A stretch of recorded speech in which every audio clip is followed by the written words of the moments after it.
ची जी बैठक आहे गटनेत्याची निवडीची ती त्यांनी तारीख अजूनपर्यंत घोषित न केल्या कारणामुळे ज्यावेळी ती तारीख घोषित होतील, त्यांचे निरीक्षक येतील, त्याच्यानंतरच महायुतीची बैठक होईल आणि मला विश्वास आहे की येणाऱ्या 1-2 दिवसात महायुतीची बैठक होईल.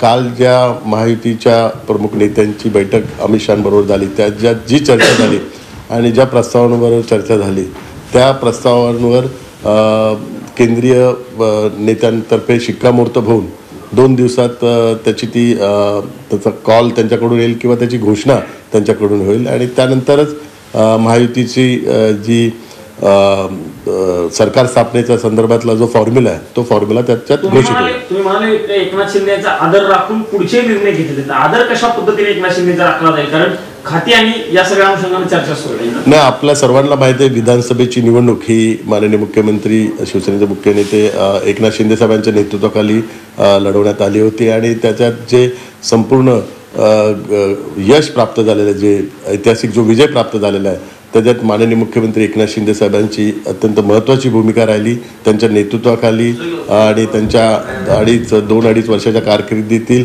ऐतिहासिक आणि महत्त्वाचे निर्णय घेतल्यामुळे हे यश प्राप्त झालेलं आहे, याची सर्वांना कल्पना आहे.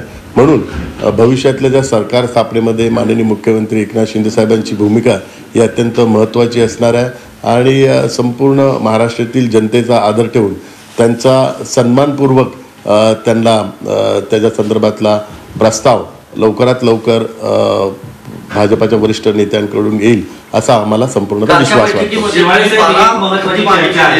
मुख्यमंत्री एकनाथ शिंदे आणि अमित शहा यांच्यामध्ये जी बैठक झाली त्याची चर्चा आहे. या बैठकीमध्ये एकनाथ शिंदे साहेबांनी नक्की काय सांगितलं, काय स्वतंत्र बैठक झाली? काल महायुतीच्या प्रमुख नेत्यांच्या बैठकीच्या अगोदर माननीय मुख्यमंत्री एकनाथ शिंदे साहेबांनी व्यक्तिगत माननीय गृहमंत्री अमित शहाजींबरोबर बैठक घेतली. त्या बैठकीत शिवसेनेच्या संदर्भातला जो काही प्रस्ताव असेल आणि जी भावना असेल ती भावना त्यांच्यापुढे व्यक्त केली. निवडणूक